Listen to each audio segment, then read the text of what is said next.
بسم اللہ الرحمن الرحیم نحمده ونصلي على رسوله الكريم اما بعد فاعوذ بالله من الشيطان الرجيم بسم الله الرحمن الرحيم وذكر فإن الذكرى تنفع المؤمنين عن ابي ذر رضي الله تعالى عنه دخلت على رسول الله صلى الله عليه وسلم قلت اوصيني قال اوصيك بتقوى الله فإنه أزين لأمرك كله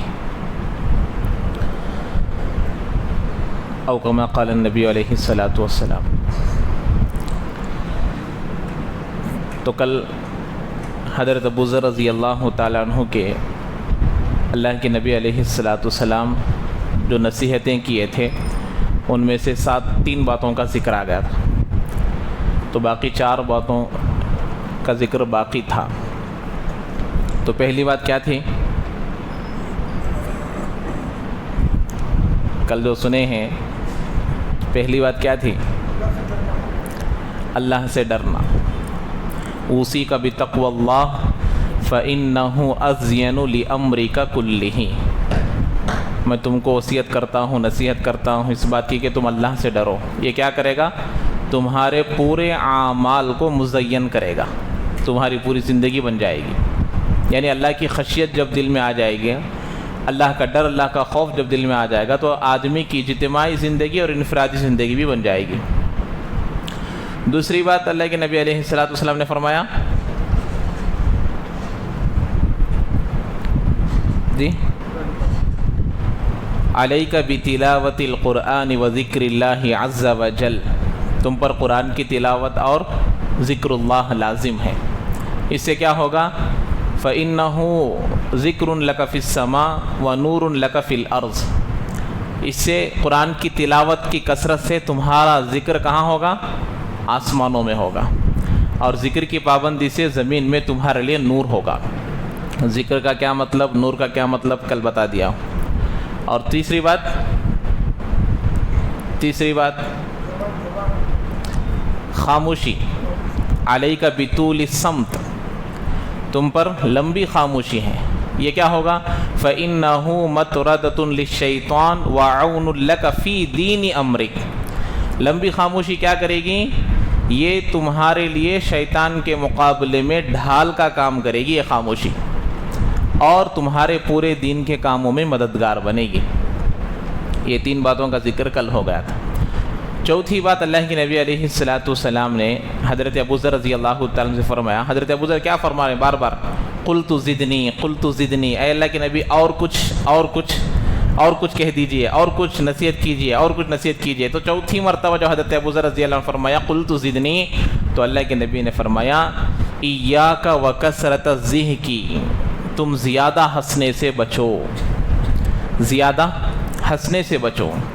فإنہ یمیت القلب، فإن کثرت الضحک تمیت القلب، اللہ کے نبی نے فرمایا زیادہ ہنسنا یہ دل کو مردہ کر دیتا ہے۔ وَيَذْهَبُ بِنُورِ وَجْهِكَ، اور تمہارے چہرے کا نور ختم ہو جائے گا۔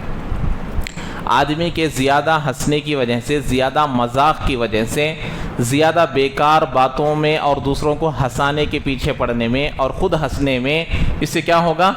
آدمی کا دل مردہ ہو جائے گا اور چہرے کا نور بھی ختم ہو جائے گا۔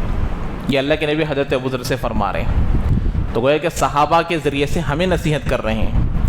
آج کیا ہوا کہ لوگ، اللہ کے نبی نے یہ بھی فرمایا کہ لوگوں کو ہنسانے کے لیے جو آدمی جھوٹ بولتا ہے اس کے لیے ہلاکتی ہے۔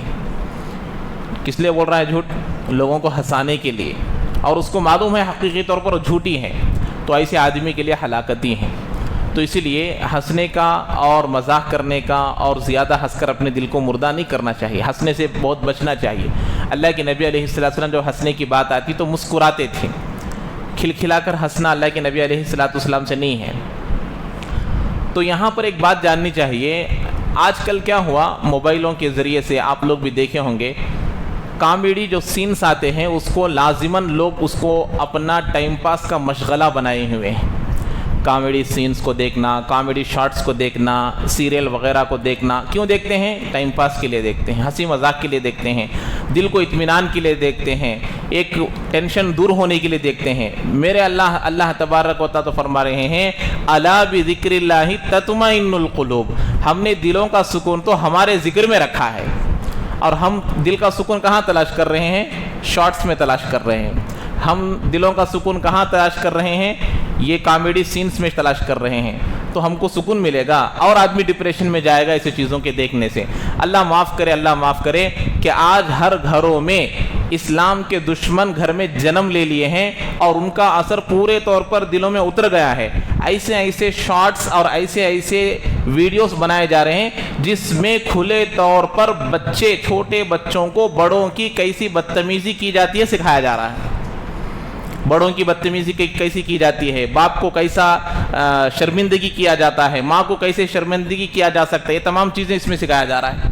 اب یہ چھوٹے بچے نہیں کھانا کھا رہے اور اس کو دیا جا رہا ہے فون ہاتھ میں، اور نہیں سو رہا اس کے ہاتھ میں دیا جا رہا ہے۔ بچپن کی عادت بچپن تک رہتی ہے۔ یہ جو بچپن میں یہ دیوار جو کچی دیوار کی طرح جو نقش اس پر پڑ جاتا ہے وہ ہمیشہ رہ جاتا ہے۔ تو اس لیے بچہ ہی تربیت کا زمانہ ہے، اور اسی میں ہم لوگ کیا سمجھتے ہیں، بچہ ہے سمجھ کر بچے کو یہ عادتیں دلا دیتے ہیں۔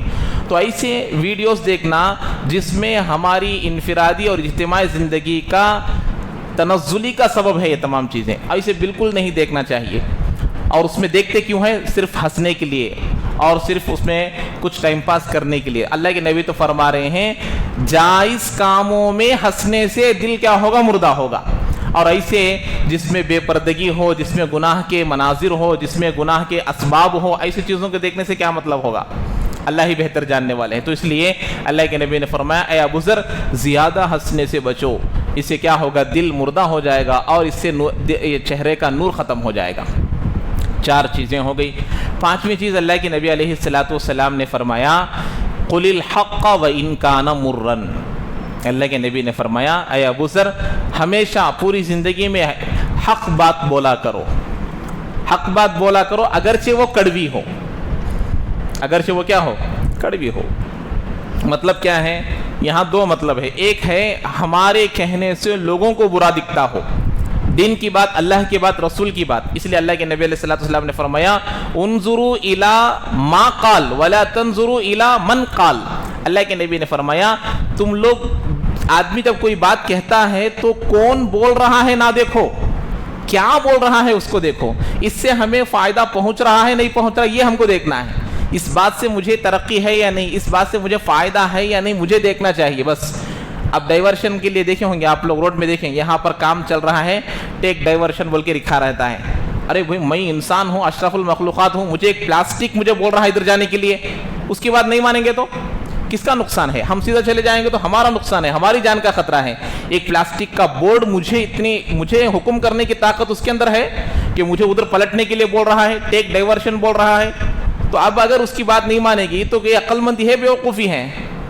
تو ایسے ہی اگر کوئی آدمی گنہگار بھی ایک بات بول رہا ہے، اگر وہ دین کی بات ہے، اللہ کی بات ہے، رسول کی بات ہے تو اس کو مان لینا ہے، اگر وہ ہمارے لیے کڑوی ہو تو بھی ہم اس کی بات کو مان لینی چاہیے۔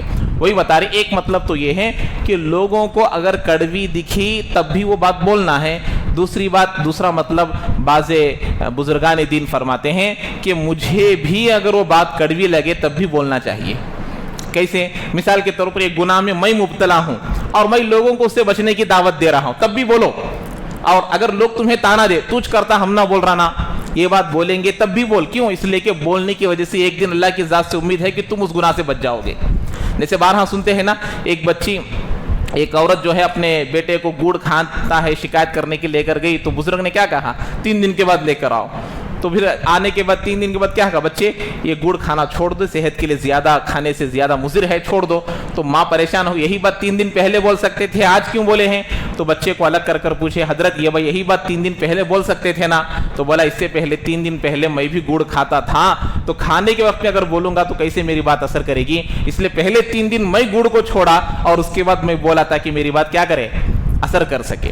تو اسی لیے ہمیشہ بات جو کہی جا رہی ہے اس کو سننا، اور اگر میرے اندر بھی وہ بات پائی جا رہی تب بھی بولنا۔ اسی لیے دعوت کے لیے عمل شرط نہیں ہے، دعوت کے لیے عمل شرط نہیں ہے۔ عمل کر ہی دعوت دینا بولیں گے تو آدمی بہت ساری چیزوں میں پیچھے رہ جائے گا۔ تو اسی لیے دعوت دے سکتے ہیں بغیر عمل کے، لیکن ایسا بھی نہیں ہے بالکل ہی عمل سے دور رکھ کر دعوت دی، یہ بھی مطلب نہیں ہے، بلکہ اپنے آپ کو اس نیت سے، اس لیے اشرف علی تھانوی رحمۃ اللہ علیہ کے اقوال میں ایک قول لکھا ہوا ہے، جب میں کسی چیز سے بچنا چاہتا تھا تو اس چیز سے بچنے کی دعوت دیا کرتا تھا، لوگوں کو بولا کرتا تھا، تو اللہ تعالیٰ مجھے سب سے پہلے اس سے بچنے کی توفیق دیا کرتا تھا۔ یہ ہو گئی پانچویں بات۔ چھٹی بات اللہ کے نبی علیہ السلام، یہ کتنے 5 ہو گئے نا؟ چھٹی بات اللہ کے نبی علیہ السلام نے فرمایا لا تخف فی اللہ لومۃ لائم، لا تخف فی اللہ لومۃ لائم، لوگوں کی ملامت، دین کے معاملے میں لوگوں کی ملامت سے مت ڈرو، لوگ ملامت کریں گے، لوگ ایسا ویسا بولیں گے تو اس کی ملامت سے پرواہ نہ کرنا، ہمیشہ دین میں اللہ کی پرواہ کرنا، لوگوں کی پرواہ نہیں کرنا۔ ہم لوگ بارہا سنتے ہیں لوگ کیا کریں گے تو بھی بولیں گے، آدمی کی ترقی کس میں ہے معلوم؟ لوگ کیا بولیں گے، 4 لوگ کیا بولیں گے، یہ 2 جملے اگر آدمی ذہن سے نکالے گا آدمی کی ترقی ہوگی۔ یہ 2 جملوں کی وجہ سے آدمی تنزلی میں رہتا ہے، آدمی نیچے رہتا ہے۔ لوگ کیا بولیں گے، 4 لوگ کیا بولیں گے، جب یہ بولیں گے نکل جائے گا دل سے، آدمی ترقی پائے گا، آدمی دین میں بھی ترقی پائے گا، دنیا میں بھی ترقی پائے گا۔ کیا بولیں گے، کیا بولیں گے، آدمی دین پر عمل کرنے میں سوچ رہا ہے، بھئی آج تک ہمیں نکاح ایسا نہیں کرے، آج تک ہم ولیمہ ایسا نہیں کرے، یہ کریں گے تو لوگ کیا بولیں گے، آج تک ہم ایسا نہیں کرے، دین کے معاملے میں آدمی سوچ رہا ہے اور دنیا کے معاملے میں نہیں سوچتا۔ مثال کے طور پر ایک آدمی کو کہیں تسبیح لے کر ذکر کرتے ہوئے باہر جاؤ تو شرم آتی، ارے تسبیح لے کو باہر جانا، وہی سگریٹ پکڑ کر جاؤ بولا آرام سے جاتا ہے، حالانکہ دونوں میں کون سا کام برا ہے، سگریٹ پینا برا ہے، تسبیح لے کر جانا برا ہے۔ پھر تو ایسے ہی اپنے لیے ترقی کا سبب یہی ہے کہ لوگ کیا بولیں گے، لوگوں کی ملامت سے اپنے آپ کو کنارہ کش کرنا چاہیے۔ آخر میں اللہ کے نبی علیہ السلام 7ویں بات ارشاد فرمائے لِيَحْجُزَكَ عَنِ النَّاسِ مَا تَعْلَمُ مِن نَفْسِكَ، لوگوں سے تمہاری نگاہ کنارہ کش ہو جائے، لوگوں سے تمہاری نگاہ ہٹ جائے اس بات سے کہ جو باتیں تم اپنے آپ کے بارے میں جانتے ہو، یعنی میں کسی کا عیب دیکھا، مجھے معلوم ہوا یہ آدمی غلط کام کرتا ہے، تو یہ غلط کام سے تمہاری نگاہ ہٹ جائے، اس کے عیب کو دیکھنے سے تمہارا دل ہٹ جائے، تمہارا نگاہ ہٹ جائے، تمہاری سوچ تمہاری فکر ہٹ جائے۔ کس بات پر؟ میرے سامنے تو اس کا ایک عیب نظر آیا ہے، لیکن میرے عیب مجھے کتنے معلوم ہے، میرے 100 عیب ہے، میرے کتنے ہیں، میں تو اس کا صرف کتنے عیب دیکھا ہوں بھائی، ایک دیکھا ہوں، لیکن میرے عیب مجھے کتنے معلوم ہے، 100 عیب ہے۔ تو اسی لیے ہمیشہ آ کر دوسروں کے پیچھے پڑنے سے، دوسروں کے عیب دیکھنے سے ہم کو ہٹنا چاہیے، لوگوں کی خوبیوں کو دیکھو اور اپنے کیا دیکھنا، اپنے خود کے عیب کو دیکھنا، جب دیکھے گا آدمی تو آدمی کی ترقی ہوگی دین کے معاملے میں۔ تو یہ 7 باتیں تھے جو حضرت ابو ذر رضی اللہ تعالیٰ عنہ کو اللہ کے نبی علیہ السلام نصیحت کیے تھے۔ تو اللہ تعالیٰ ہم تمام کو ان 7 باتوں پر بھی عمل کرنے کی توفیق نصیب فرمائے۔ تو جو سوالات آئے تھے اس میں سے ایک سوال تھا، نماز میں آدمی کبھی ڈولتا رہتا ہے، کبھی ہاتھ ادھر ادھر کرتا رہتا ہے، تو مطلب خشوع خضوع کا کیا درجہ ہے، اور خشوع خضوع میں نماز نہیں ہوئی بلکہ کب بولتے ہیں؟ تو دیکھیے، ایک تو ہے نماز میں خشوع خضوع لانے کا ذریعہ، میں آپ کو درس قرآن میں بھی بتایا تھا کہ آدمی اپنے ارکان پر نگاہ رکھے کہ میں کیسا کھڑا ہوا ہوں، میں رکوع کیسے کر رہا ہوں، میرے ہاتھ کے انگلیاں کیسے ہیں، میرے پیر کی انگلیاں کیسے ہیں، میں رکوع ٹھیک سے کر رہا ہوں نہیں کر رہا ہوں، یہ خیال سے نماز میں رہے، اور تھوڑا بہت ترجمہ قرآن یاد کر لے، 10 آخر کے 10 سورہ فاتحہ، اور جو اذکار پڑھے جاتے ہیں، رکوع کی تسبیح، قومہ کی تسبیح، جلسہ میں جو دعائیں پڑھتے ہیں، اس کو ترجمے سے یاد کر لے، اور پڑھنے کے وقت میں ترجمے پر غور کریں، ترجمے کو ادا نہیں کریں گے، زبان سے ادا کریں گے تو نماز فاسد ہو جائے گی۔ تو جب اس پر ہم لوگ غور کریں گے تو ہمارا خیال دوسری طرف نہیں جائے گا، اور نماز میں خشوع خضوع آنے کا ایک ذریعہ، ایک سبب ہے۔ دوسری بات یہ ہے، آدمی کی نماز نہ ہونے کا سب سے ابتدائی درجہ کیا ہے؟ ایک آدمی نماز پڑھ رہا ہے، باہر کھڑا ہوا آدمی یا پاس میں کھڑا ہوا آدمی اس کو دیکھ کر، عمل کثیر بولتے ہیں اس کو، دیکھ کر اس کے دل میں یہ خیال آیا کہ یہ آدمی نماز میں نہیں ہے، یعنی اتنا ہل رہا ہے، اتنا عمل کثیر کر رہا ہے، ٹوپی سیدھا کر رہا ہے، جبہ سیدھا کر رہا ہے، کرتا سیدھا کر رہا ہے، جیب میں ہاتھ ڈال رہا ہے نماز میں۔ اب بازو کھڑا ہوا آدمی اس کو دیکھ رہا ہے تو کیا سمجھ رہا ہے، اس کے دل میں کیا خیال آ رہا، کیا خیال آ رہا بھائی؟ یہ آدمی نماز میں نہیں ہے، تو اس کی نماز نہیں ہوگی۔ تو مطلب کیا ہوا؟ نماز میں ہونے کے باوجود دیکھنے والے کو ایسا دکھ رہا ہے کہ فلاں آدمی نماز میں نہیں ہے تو اس کی نماز نہیں ہوگی. اس کو کہتے ہیں عمل کثیر. اور اسی طریقے سے یہ ولیمہ کب تک کر سکتے ہیں؟ یہ ولیمہ جو ہے 3 دن تک کے لیے مسنون ہے، سنت ہے. 3 دن تک ولیمہ کر سکتے ہیں، 3 دن تک کی گنجائش ہے. 3 دن کے بعد اگر ولیمہ کریں گے تو وہ محض ضیافت ہو جائے گی، ولیمے کی سنت اس میں نہیں ہوگی. 3 دن سے تاخیر کر ولیمہ کرنے سے. اللہ کے نبی علیہ الصلاۃ والسلام حضرت صفیہ رضی اللہ تعالی عنہ کا نکاح جو ہے نکاح کے بعد 3 دن ولیمہ کیے تھے سہولت کی خاطر. جیسے جیسے مہمان آتے تھے کھلاتے تھے بھیجتے تھے. 3 دن تک کیے ہیں ولیمہ حضرت صفیہ رضی اللہ تعالی عنہ کا. اور حدیث میں ہے اللہ کے نبی صلی اللہ علیہ وسلم فرمایا پہلے دن نکاح کرنا، نکاح کے دوسرے دن ولیمہ کرنا سنت ہے، دوسرے دن ولیمہ کرنا نیکی ہے، تیسرے دن تک ولیمہ کرنا یہ دکھاوا ہے اور سنانا ہے. یعنی مسلسل 3 دن تک کر رہے ہیں، لوگوں کی بھیڑ لگائی ہوئی ہیں، سب کو بلایا جا رہا ہے، بس دکھانا مقصود ہے، آئٹموں زیادہ پکوان پکا کر دکھانا مقصود ہے، تو یہ بالکل جائز نہیں ہے. گنجائش کے طور پر دور سے آنے والے مہمان زیادہ ہے، سہولت کی خاطر اگر کوئی کر رہا ہے تو 3 دن تک کے لیے گنجائش ہے، اور 3 دن کے بعد بھی کر سکتے، لیکن افضل آ کر پہلے دن ہی نکاح ہونے کے دوسرے دن کے بعد کرنا ہی زیادہ افضل ہے. اور اسی طریقے سے الصلاۃ خیر من النوم کی ابتدا کب سے ہوئی؟ اصل میں یہ اللہ کے نبی علیہ الصلاۃ والسلام کے زمانے مبارک سے ہی شروع ہوا ہے. خود اللہ کے نبی علیہ الصلاۃ والسلام نے ہی حضرت بلال رضی اللہ تعالیٰ عنہ سے فرمایا تھا اجعل فی اذانک، ان کلمات کو تمہاری اذان میں شامل کر لو. کیسا ہوا؟ ایک مرتبہ اللہ کے نبی حضرت بلال رضی اللہ تعالیٰ عنہ فجر کی اذان دیے، اللہ کے نبی آنے میں تاخیر کیے، تو حضرت بلال اٹھانے اور اللہ کے نبی کو متنبہ کرنے کے لیے مسجد سے گھر تشریف لائے کہ اللہ کے نبی کو آواز دینے کے لیے آئے کہ اللہ کے نبی نماز کا وقت ہو گیا ہے. تو اس وقت ان کے زبان سے یہ جملے نکلے الصلاۃ خیر من النوم، نیند سے نماز بہتر ہے. تو اللہ کے نبی اس الفاظ کو سن کر اتنے خوش ہوئے کہ یہ کلمے کتنے اچھے ہیں، تو تم اس کلمات کو اپنے اذان میں شامل کر لو. شامل کر لیے گئے. اس کے بعد سے صرف فجر کی اذان میں یہ کلمات کہتے گئے. جب ابو محذورہ رضی اللہ تعالیٰ عنہ کو اللہ کے نبی اذان سکھلائے تو یہ کلمات بھی سکھلائے. تو کیا معلوم ہوا؟ یہ کلمات کسی صحابی کے زمانے سے نہیں بلکہ اللہ کے نبی کے خود زمانے سے شروع ہوئے ہیں، اور خود اللہ کے نبی کی تلقین کے بعد ہی یہ کلمات شروع کیے گئے ہیں.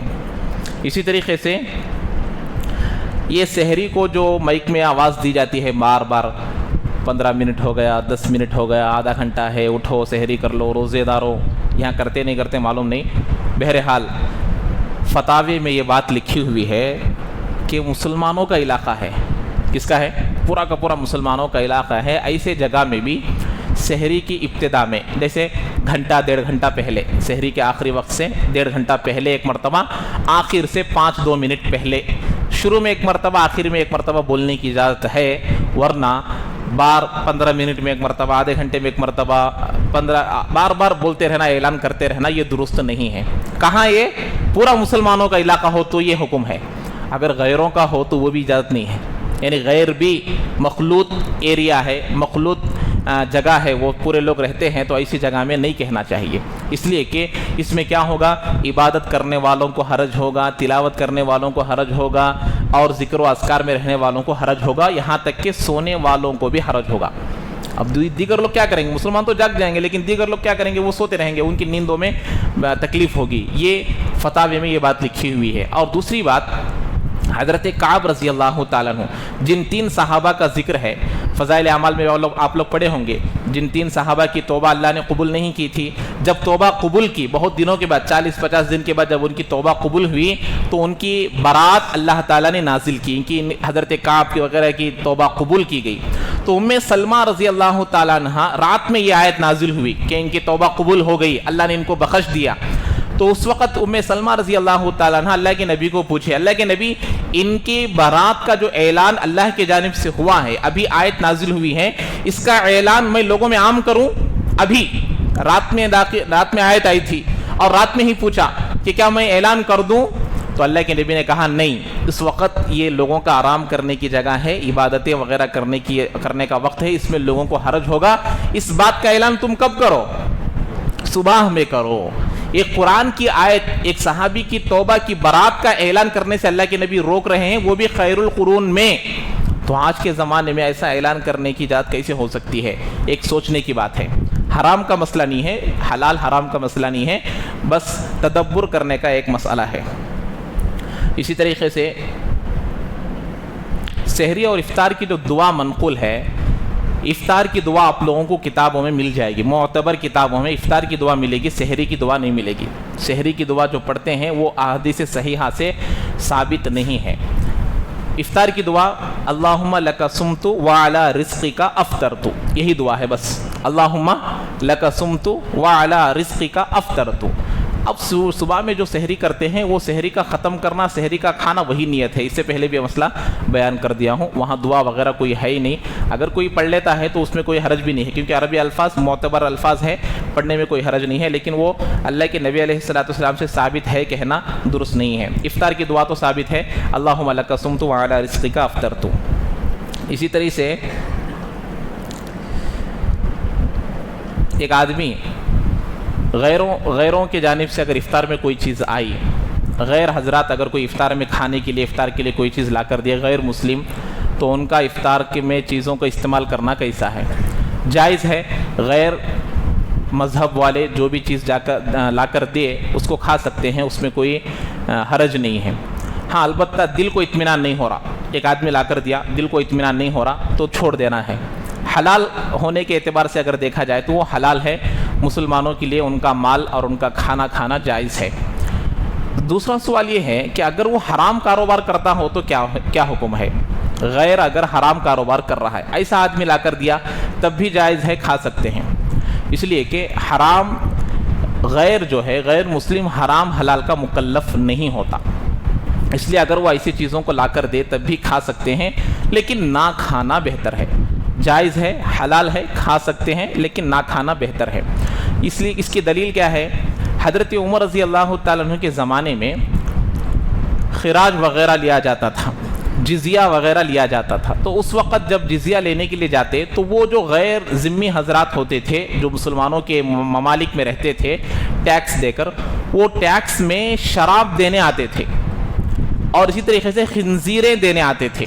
یہ دونوں مال متقوم نہیں ہے اسلام میں مسلمانوں کے لیے, یعنی اس سے فائدہ اٹھانا مسلمانوں کو جائز نہیں. تو حضرت بلال آئے, اللہ کے امیر المومنین, یہ لوگ ہم کو حرام اشیاء دے رہے ہیں جزیے میں. تو حضرت ابو عمر نے کیا کہا, ان کو کہو ان چیزوں کو فروخت کر کر اس کا ثمن دو. بولو ان چیزوں کو بیچ کر اس کے پیسے, اس کی جو قیمت آتی ہے وہ دو. بولو اس لیے کہ ان کا حرام کاروبار کرنا ہمارے لیے کوئی متاثر کرنے والی چیز نہیں ہے. لیکن دل کو اطمینان نہیں ہے تو نہیں کھانا چاہیے, اور اگر نہ لے تو بہتر ہے. مسلمان اگر حرام کا کاروبار کر رہا ہے تو ایسی صورت میں اس کا کوئی چیز کھانے کی اجازت نہیں ہے. جیسے سود کا کاروبار کر رہا ہے, شراب کا کاروبار کر رہا ہے, مردار فروخت کر رہا ہے, دھوکہ دے کر لے رہا ہے, رشوت لے رہا ہے, یہ تمام حرام کام ہے. مسلمان اگر ان کاموں میں مشغول ہے اور ان کاموں کو کرتا ہے تو اس کا ایک لقمہ بھی کھانا جائز نہیں ہے. البتہ اگر ایک ایسا آدمی ہے جس کی حلال کمائی آدھے سے زیادہ ہے, حرام کمائی آدھے سے کم ہے, 60% حلال 40%, یعنی غالب کمائی کون سی ہے یہ بھی دیکھنا ہے.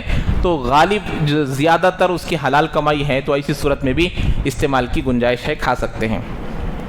اور اسی طریقے سے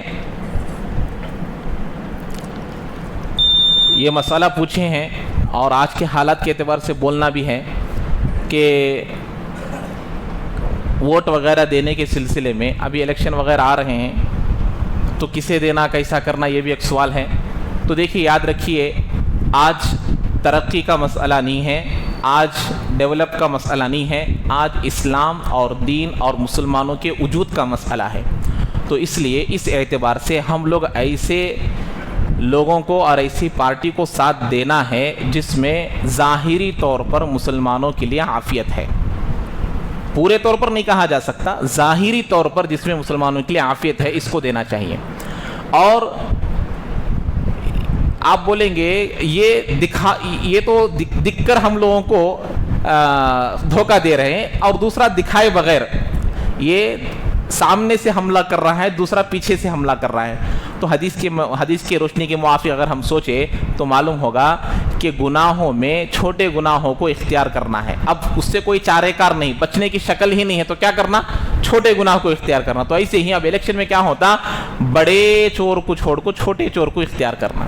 تو جو بڑا چور ہے اس کو ڈھکلنا، جو چھوٹا چور ہے اس کو اختیار کرنا، کیونکہ بڑے چور سے جتنا نقصان ہوگا اتنا نقصان چھوٹے چور سے نہیں ہوگا، بڑے قاتل سے جتنا نقصان ہوگا چھوٹے قاتل سے اتنا نقصان نہیں ہوگا. اس لیے وجود کا مسئلہ ہے، یہ بہت ہی حساس مسئلہ ہے، اس لیے سوچنا سمجھنا ہے. ترقی نہیں ہو رہی، یہ نہیں ہو رہا، وہ نہیں ہو رہا سمجھ کر دھوکے میں نہیں جانا چاہیے. خاص طور پر سمجھ کر جس کو ہم جتانا ہے اسی کو جتانا چاہیے، اپنے ووٹوں کو بیکار نہ کریں. جی کسی کو کچھ پوچھنا ہے؟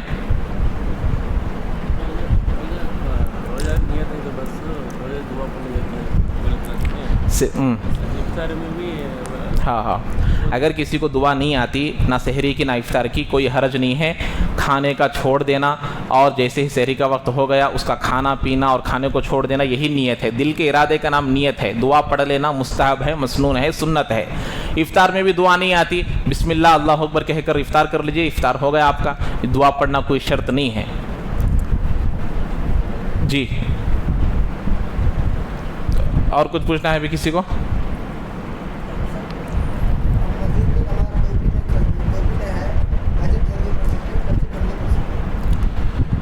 کرچپ ہے تو کرچپ بند لینا، سر کو ڈھانک کر نماز پڑھنا سنت ہے.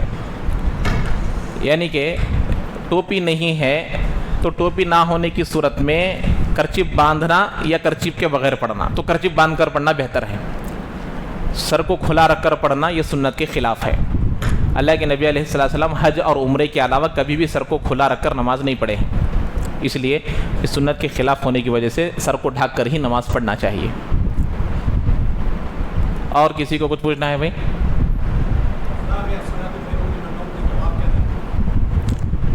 صدقتا و بررتا، جب الصلاۃ خیر من النوم آپ سنیں گے تو جواب کیا دینا ہے؟ صدقتا و بررتا، تو نے سچ کہا اور نیکی کا کام کیا، یہ جواب دینا چاہیے الصلاۃ خیر من النوم سننے کے بعد. اب دیگر آپ لوگ سنتے ہیں حی علی الصلاۃ میں کیا بولنا؟ اقامت کھڑی ہو جاتی ہے، وہاں کہتے ہیں قد قامت الصلاۃ، اس کا بھی جواب ہے اقامہ اللہ و ادامہا، اللہ اس کو قائم کرے اور دائم کرے. اقامت میں بھی یہ جواب دینا چاہیے. اور ٹھیک، اللہ تعالیٰ عمل کی توفیق نصیب فرمائے.